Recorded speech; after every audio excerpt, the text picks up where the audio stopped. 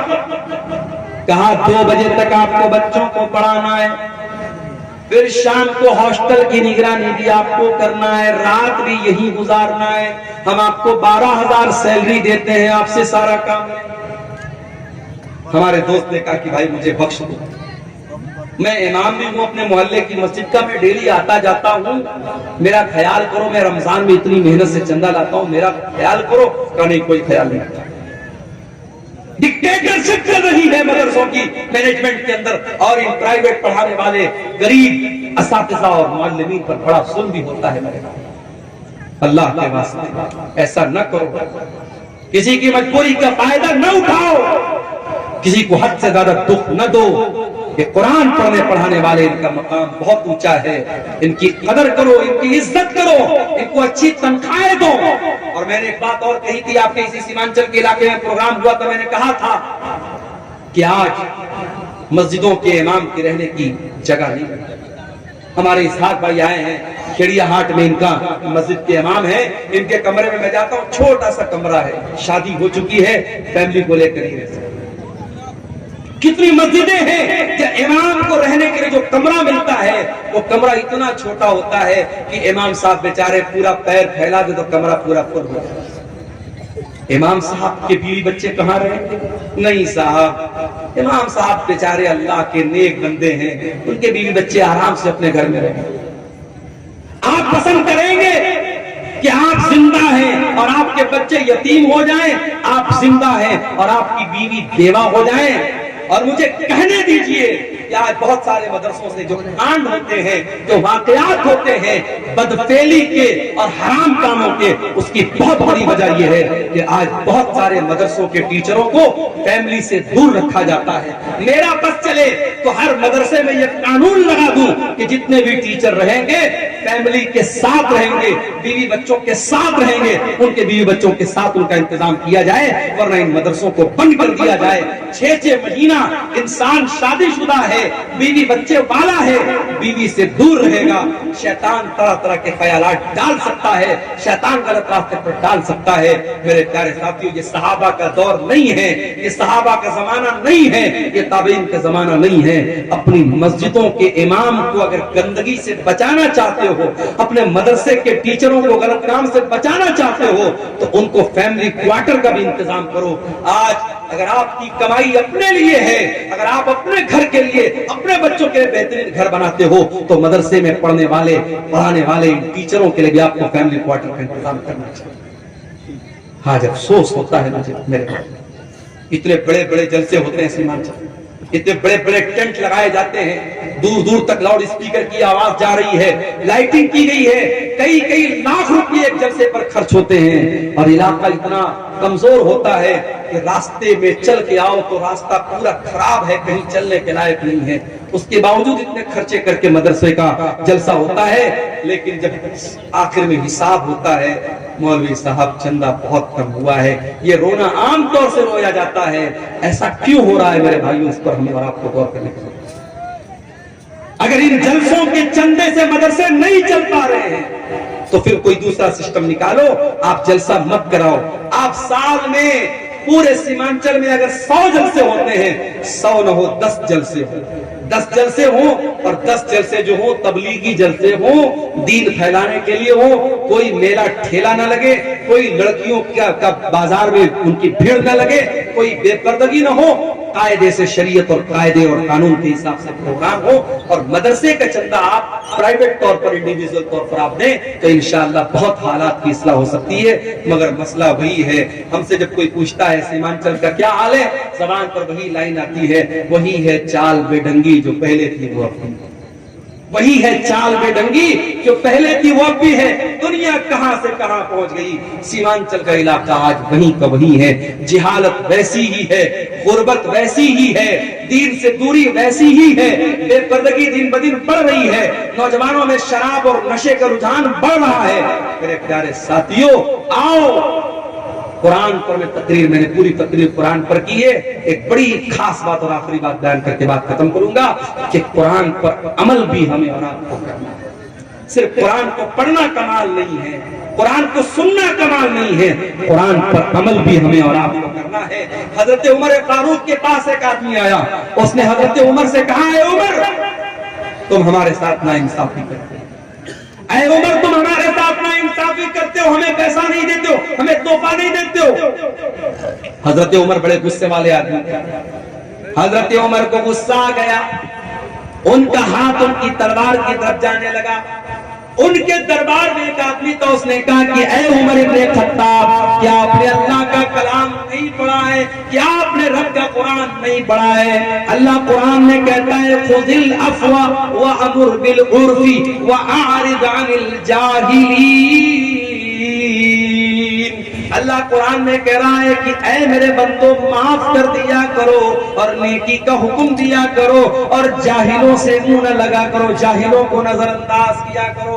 اے عمر یہ انسان جاہل ہے، اس کے منہ نہ لگیے، اس کو نظر انداز کر دیجئے۔ جب قرآن کی آیت پڑھی گئی حضرت عمر سرنڈر ہو گئے، حضرت عمر فوراً ٹھنڈے پڑ گئے، اور حدیث کے الفاظ ہیں، بخاری کی روایت ہے وَقَانَ وَقَافًا عِنْدَ كِتَابِ اللَّهِ۔ حضرت عمر کی عادت تھی، اگر قرآن پڑھا جاتا تھا اور قرآن کا کوئی حکم پیش کیا جاتا تھا، حضرت عمر فوراً سرنڈر ہو جاتے تھے اور مان لیتے تھے۔ میرے عزیزوں، قرآن کی روشنی میں اپنی اصلاح کرو۔ قرآن کہتا ہے نماز قائم کرو، مسجدیں آج ویران ہیں، قرآن کہتا ہے زنا کے قریب مت جاؤ، اور آج زنا کے اڈے مسلمانوں سے آباد ہے۔ قرآن کہتا ہے وَلَا يُبْدِينَ زِينَتَهُنَّ، اور اپنے بے پردگی نہ کریں، اور آج ہماری اور آپ کی عورتیں بے پردگی کر رہی ہیں۔ قرآن کہتا ہے نشے کے قریب مت جاؤ، اور آج ہمارا نوجوان نشہ کر رہا ہے۔ قرآن کہتا ہے نماز اپنے ٹائم پر پڑھو، ہمارا نوجوان آج نماز سے دور ہے۔ قرآن کہتا ہے لوگوں سے بہترین اخلاق سے پیش آؤ، ہمارا نوجوان آج جو ہے وہ اخلاق